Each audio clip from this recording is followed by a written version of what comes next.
So you're telling people, let me finish. Okay, there's no buyer. If it's illiquid, there's no buyer. That's why it's called illiquid, right? You made a reference to billionaires, okay? I don't know when in this country it became a negative to make money. But somehow, if you've made money, you're supposedly, I think Senator Hawley suggests, you shouldn't be serving because you might trade stocks. Now, I came up here, I made money. I started out never knowing my dad, living in public housing.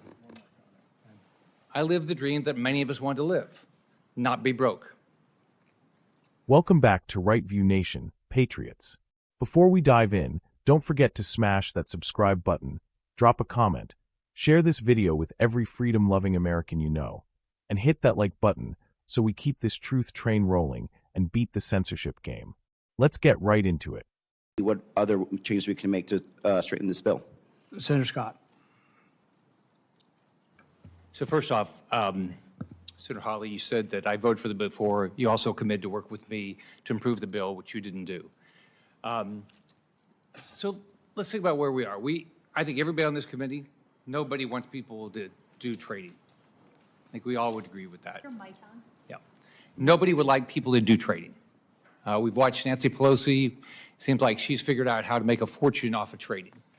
We'd all like to make as much money as she made in trading. I don't know anybody in the country that's done that well.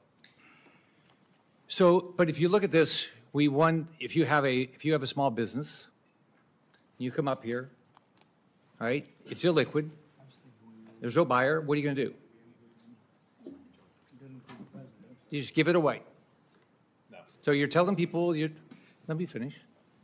Okay, there's no buyer. If it's illiquid, there's no buyer. That's why it's called illiquid, right? You made a reference to billionaires, okay? I don't know when in this country it became a negative to make money. But somehow, if you've made money, you're supposedly, I think Senator Hawley suggests, you shouldn't be serving because you might trade stocks. Now, I came up here, I made money. I started out never knowing my dad, living in public housing. I lived the dream that many of us want to live, not be broke. I went to junior college, joined the Navy. I didn't go to some elite university. I went to the cheapest place I could find, and I went and built businesses. But somehow now, if you've made money, somehow it's negative up here. I did what Senator Johnson did. When I became governor of Florida, I sold my operating businesses, right? I did a blind trust while I was governor. I never saw what was in the blind trust. I never traded one thing that was in the blind trust. Somebody else did it. Now in this job, I don't trade stocks. I don't own operating businesses. But somehow it's suspect because I made money. I don't know how many people in the audience, how many of you don't want to make money? Anybody want to be poor? I don't. Right? So this idea that we're going to attack people because they make money is wrong. Is absolutely wrong. We should cherish all of our different backgrounds. Every one of us has a different background. I've got a business background. But what I was just accused of is making money, and somehow I can't be fair and do things the right way. So I think it's disgusting what is going on here. So, but I agree with I completely agree with you. We've got to stop people from trading stocks. But this is way different. This is an attack against the president, attack against the vice president. That's what this is. So I think it's wrong. Mr. Chairman, I just want to correct that Senator Scott said that if you have a small business, you'd be forced to sell it. Small businesses are explicitly exempted under this bill. The 1,200 employees, they are not covered. If you have a small business, you can maintain your ownership in that business throughout the entire time. And I don't mind anybody being rich. What I mind is people getting rich while they're here trading stock, which I think we can all agree on. And this bill would put a stop to. So 1,200 employees.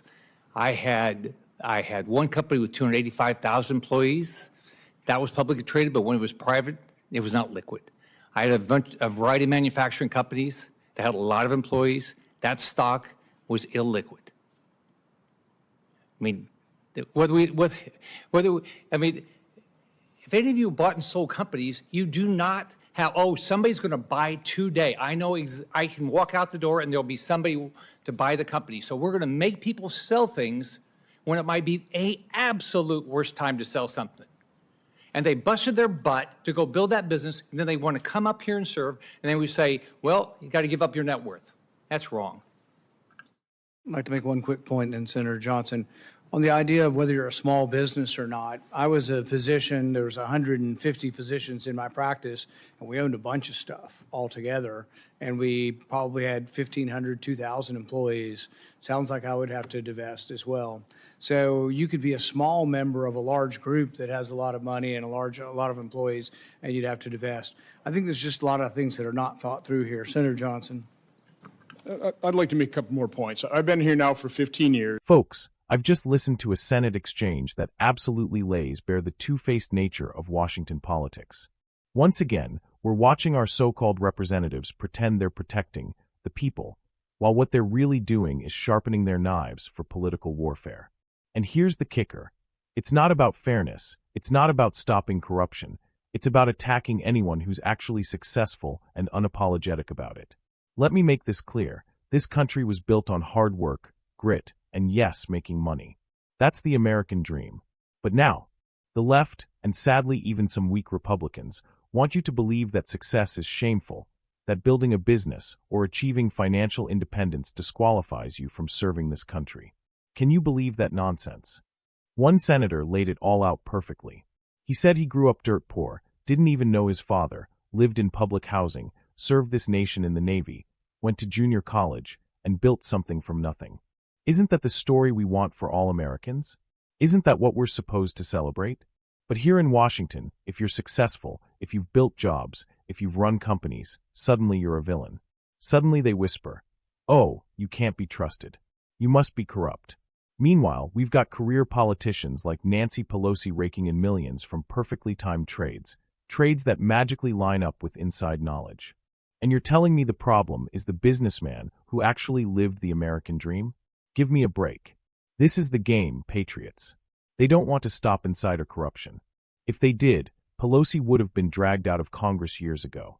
What they want is to demonize successful conservatives, people who know how to balance a budget, people who actually know how to build and grow an economy. They're terrified of leaders who can't be bought and who don't need a government paycheck to survive. So what do?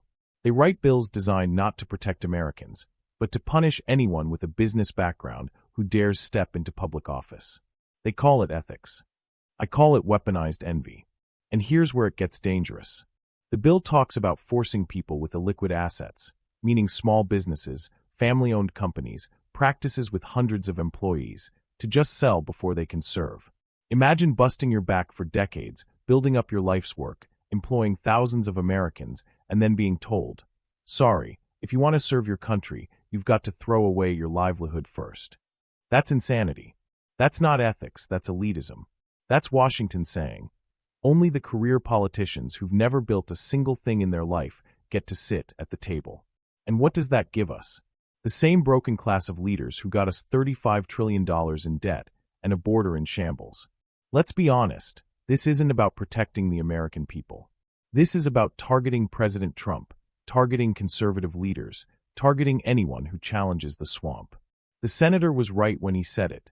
This is an attack on the president and the vice president. Period. They can dress it up as ethics reform, but it's just another front in the endless war against America First leadership. So here's the deal, Patriots. Don't fall for the lies. Don't buy into the smear campaign that success is evil, that building wealth makes you untrustworthy. That's the left's twisted vision for America. A nation where everyone's equally broke and equally dependent on government handouts. Not here. Not now. Not ever. This fight is about preserving the real American dream. The right to rise up from nothing, to build something, and still serve your country with honor without the swamp tearing you down. And that's why we keep pushing, we keep speaking, and we keep exposing the corruption every single day. If you're sick of the double standards, if you're sick of the attacks on hardworking Americans who just want to serve, then you're in the right place. This is Right View Nation. Subscribe, share, comment below, and hit that like button so this message keeps spreading far and wide. Remember, Patriots, they fear us because we're not afraid of them. Stay strong, stay loud, and stay unapologetically American. God bless you, and God bless the United States of America.